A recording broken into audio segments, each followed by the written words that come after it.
Hello, this is the Woodworking Monetized channel, and the first project we're going to make is Mega Jenga, but we're not just going to make one set, we're going to make 6 sets. So the initial investment for the Woodworking Monetized channel is just under $200, and the first item being a Hitachi miter saw that I purchased on Amazon for $119. And the next item, also purchased on Amazon, was the DeWalt Random Orbit Sander, which I purchased a while ago for $76, and now you can find a newer model for $59. And then with that, we've got the 25 pack of sanding discs that go with the sander for $9.99.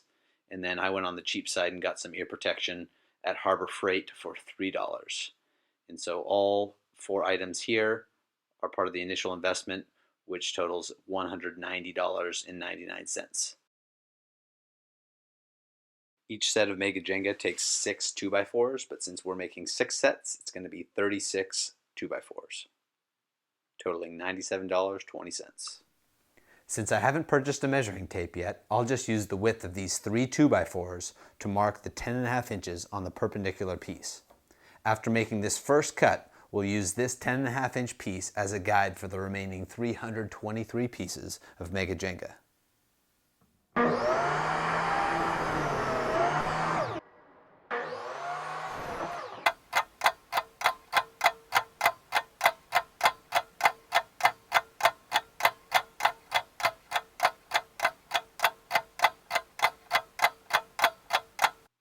Of my 6 sets, I usually make 2 4th of July sets, and then since I live in Oregon, I make both the University of Oregon Ducks set, and then I make their rival, the Oregon State Beaver set, which utilizes both the black and the white from the other 2 sets.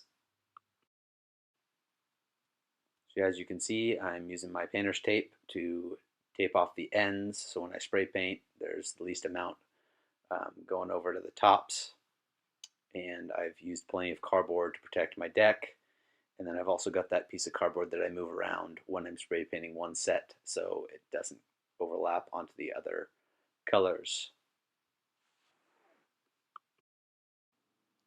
And if you end up choosing white as one of your colors, I definitely recommend going over each block a second and third time, just because the white on this rough end grain doesn't take very well.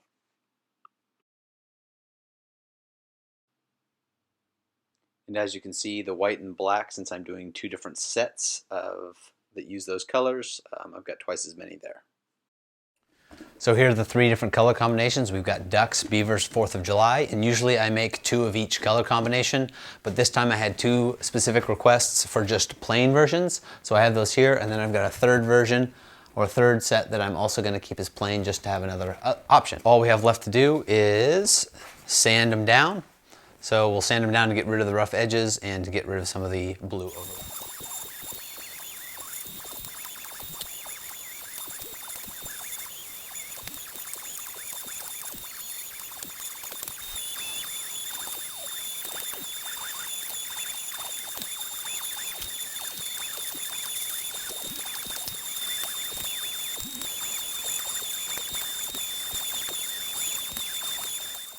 All right, so I've got them all spray painted, the ends, the colors that I want, and I've got them all laid out here and they've been sanded. So the only thing left to do is to spray them all with this clear satin UV resistant spray from Rust-Oleum.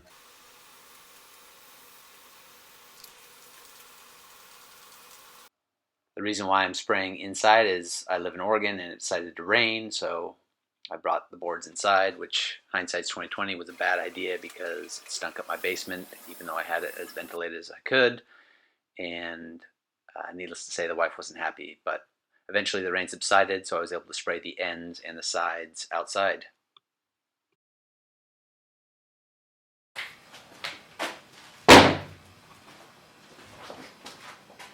So the colors are not just for aesthetics, but it's also a different way to play the game. It makes the game go a little bit quicker. So the first person chooses one color to make the new row. So they might choose blue. The next person has to choose one of the remaining colors. So they might choose red. And by the 3rd time, you have to choose that remaining color. So in this case, you'd have to choose white. So it makes it a little bit more difficult because you have, obviously, less options to choose from.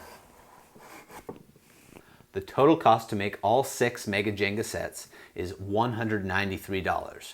So if the income from selling all 6 sets of Mega Jenga is $600, and then we subtract the costs of $193, that leaves us with $407 in profit from selling all 6 sets of Mega Jenga. That's not too shabby considering the minimal tools and skills it takes to build Mega Jenga. Also, if you've had any success selling woodworking projects using minimal tools and having minimal skills, please, I'd love to hear those. Go ahead and add those to the comments as well. As always, don't forget to like and subscribe to the Woodworking Monetized channel. Remember, woodworking doesn't have to be an expensive hobby.